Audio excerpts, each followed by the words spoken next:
حامدا ومصليا أما بعد فاعوذ بالله من الشيطان الرجيم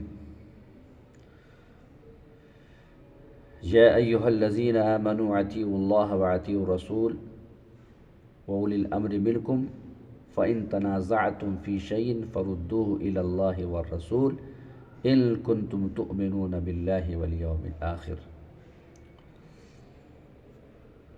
نئی دہلی 19 جنوری 2023 عیسوی کے بروز جمعرات کی تاریخ میں یہ خبر شائع ہوئی کہ باپ کے جنازے میں شریک ہونے پر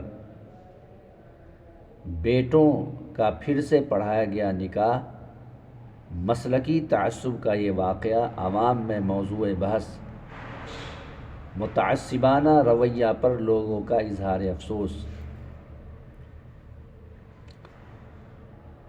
وارانسی ملک اور قوم کے موجودہ حالات کا تقاضا تو یہ ہے کہ ہم ذات پات اور مسلکی تفریق کو پس پشت ڈال کر اتحاد و اتفاق اور بھائی چارہ کے ساتھ رہیں، مگر شاید مسلمان ہوش کے ناخن لینے کو تیار نہیں ہے اور بدستور مسلکی شدت پسندی، تفریق،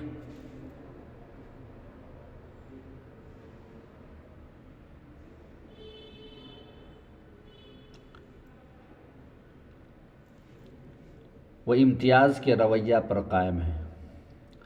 مسلکی تعصب کا ایک تازہ معاملہ بنارس کے ایک گاؤں میں سامنے آیا ہے، جہاں گزشتہ دنوں ایک باپ کے جنازے میں شرکت کی وجہ سے 3 بیٹوں کے نکاح کی تجدید کرائی گئی۔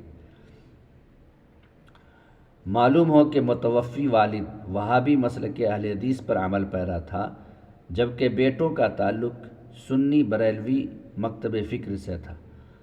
تفصیلات کے مطابق بنارس سٹی سے تقریباً 15 کلومیٹر دور بھدوہی روڈ پر واقع جنسا تھانہ کے تحت گاؤں محمد پور میں یہ واقعہ پیش آیا ہے، جہاں سنی بریلوی مسلک سے تعلق رکھنے والوں کی اکثریت ہے، جبکہ محض چند خاندان وہاں وہابی مسلک اہل حدیث سے وابستہ ہیں۔ وفات پانے والے کا نام محب اللہ تھا۔ کچھ برسوں قبل ان کے ساتھ کچھ ایسا واقعہ پیش آیا جس کی وجہ سے انہیں سنی مسجد میں نماز پڑھنے سے روک دیا گیا، تو وہ اہل حدیث مسجد میں نماز پڑھنے لگے اور گاؤں میں وہابی معروف ہو گئے۔ بیٹوں سمیت ان کے خاندان کے دیگر افراد سنی ہی رہے۔ گزشتہ دنوں محب اللہ کا انتقال ہو گیا۔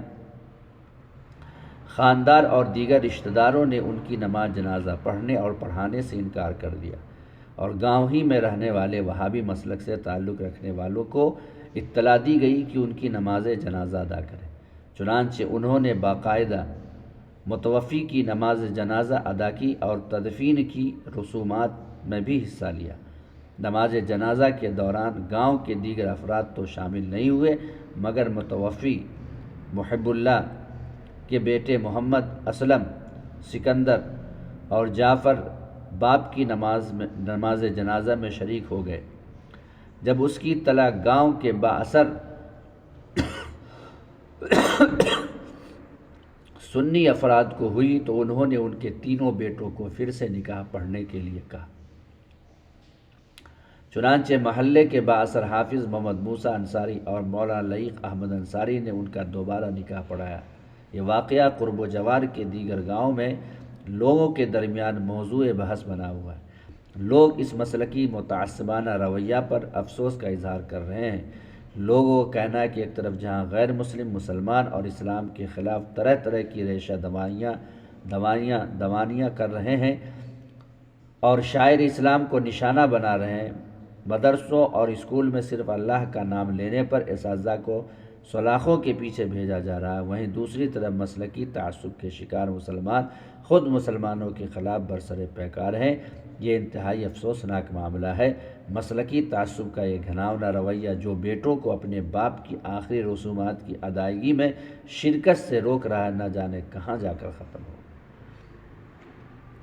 تو یہ نہایت ہی افسوس کی بات ہے اور جہالت کی بات ہے کہ یہ لوگ بریلوی مکتب فکر سے جو تعلق رکھنے والے ہیں یہ خود قرآن سے دور ہیں، یہ خود جناب محمد رسول اللہ صلی اللہ علیہ وسلم کی حدیث سے دور ہیں، یہ خود شرک کا ارتکاب کرتے ہیں، یہ خود قبروں کے سامنے سربہ سجود ہوتے ہیں، یہ خود جناب محمد الرسول اللہ صلی اللہ علیہ وسلم کے متعلق یہ عقیدہ رکھتے ہیں کہ آپ صلی اللہ علیہ وسلم کو غیب کا علم تھا۔ اسی طریقے سے آپ صلی اللہ علیہ وسلم کے متعلق یہ عقیدہ رکھتے ہیں کہ آپ حاضر و ناظر ہیں۔ اسی طریقے سے قبروں میں جو لوگ مر چکے ہیں، مدفون ہیں، ان کے متعلق یہ عقیدہ رکھنا کہ یہ ہماری دعائی کو سنتا ہے، جبکہ ہماری پکار کو سننے والی ذات اللہ تبارک و تعالیٰ کی ذات ہے۔ مرنے کے بعد اللہ تعالیٰ قرآن کریم کے اندر کہا کہ اِنَّكَ لَا تُسْمِعُ الْمَوْتَى، بے شک تم مردے کو سنا نہیں سکتے، اور بے شک وہ مردے جو ہے تمہارے پکار کو نہیں سن سکتے۔ اور اللہ تعالیٰ نے کہا کہ یہ مردے یا من قطمیر، کھجور کی جو گٹھلی ہوتی ہے اور اس کے اوپر جو قطمیر کہتے ہیں چھوٹی سی جھلی، باریک جھلی جو ہوتی ہے، اس کو بھی پیدا کرنے کی صلاحیت رکھتے ہیں۔ تو یہ لوگ خود جو ہے قرآن کے خلاف اور جناب محمد الرسول اللہ صلی اللہ علیہ وسلم کے خلاف ایسا عقیدہ رکھتے ہیں جو شرکی عقائد ہے۔ ایسے لوگوں کو خود جو ہے دائرہ اسلام سے خارج کر دینا چاہیے، نکال دینا چاہیے، نکال باہر کرنا چاہیے۔ ان کے عقیدہ کو دیکھتے ہوئے یہ خود تائب نہیں ہوتے، خود قرآن کی طرف رجوع نہیں کرتے، خود جناب محمد الرسول اللہ صلی اللہ علیہ وسلم کی حدیث کی طرف رجوع نہیں کرتے۔ اور افسوس آتا ہے اہل حدیثوں پر بھی کہ یہ لوگ بھی ذات پات کو لے کر کے چلنے والے ہیں۔ اگر جو ہے ایک بریلوی گھر سے رشتہ آئے گا تو ایک بریلوی گھر کے اندر اپنا رشتہ کر دیں گے ذات پات کی بنیاد پر، برادری کی بنیاد پر، لیکن ایک اہل حدیث گھرانے کو چھوڑ دیں گے اس لیے کہ وہ اس برادری سے نہیں تعلق رکھتا ہے۔ تو یہ اہل حدیثوں کے منہ کے اوپر تماچا اس وجہ سے مارا جا رہا ہے کہ یہ لوگ شادی بیاہ کرتے وقت ذات پات کو تو دیکھتے ہیں، مسلک کو نہیں دیکھتے ہیں۔ ان کے اندر بھی کوئی کمی نہیں ہے۔ اگر واقعی میں یہ اہل حدیث ہوتے تو ایسی صورت میں یہ اپنا رشتہ کہاں کرتے؟ ایسی جگہ رشتہ کرتے جہاں قرآن کے ماننے والے اور نبی کریم صلی اللہ علیہ وسلم کی حدیث کے ماننے والے ہیں۔ لیکن ڈھیر سارے رشتہ داریاں ان بریلویوں کے ہاں ہیں۔ جو لوگ ان بریلویوں کے ہاں ہیں، جن لوگوں کے بارے میں جانتے ہیں کہ یہ قبر کے پجاری ہیں، قبر کے پوجنے والے ہیں، اور یہ لوگ جو ہے غلط عقیدہ رکھتے ہیں، قرآن کے خلاف عقیدہ رکھتے ہیں، نبی کریم صلی اللہ علیہ وسلم کے خلاف عقیدہ رکھتے ہیں۔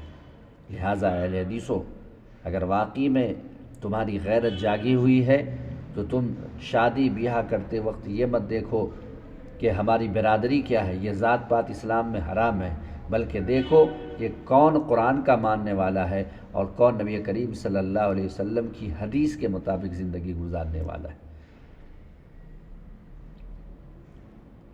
ہونا تو یہ چاہیے تھا کہ اس طرح کے قدم اہل حدیثوں کی طرف سے اٹھایا جاتا، اس لیے کہ ان کے ہاتھ میں قرآن ہے اور نبی کریم صلی اللہ علیہ وسلم کی حدیث ہے۔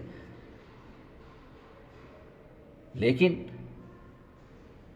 آج الٹے ہی جو لوگ قرآن اور حدیث کے ماننے والے انہیں ہی جو بائیکاٹ کیا جا رہا ہے، انہی کے نماز جنازے میں اگر شریک ہو جا رہا ہے تو اس سے جو ہے نکاح ٹوٹ جا رہا ہے۔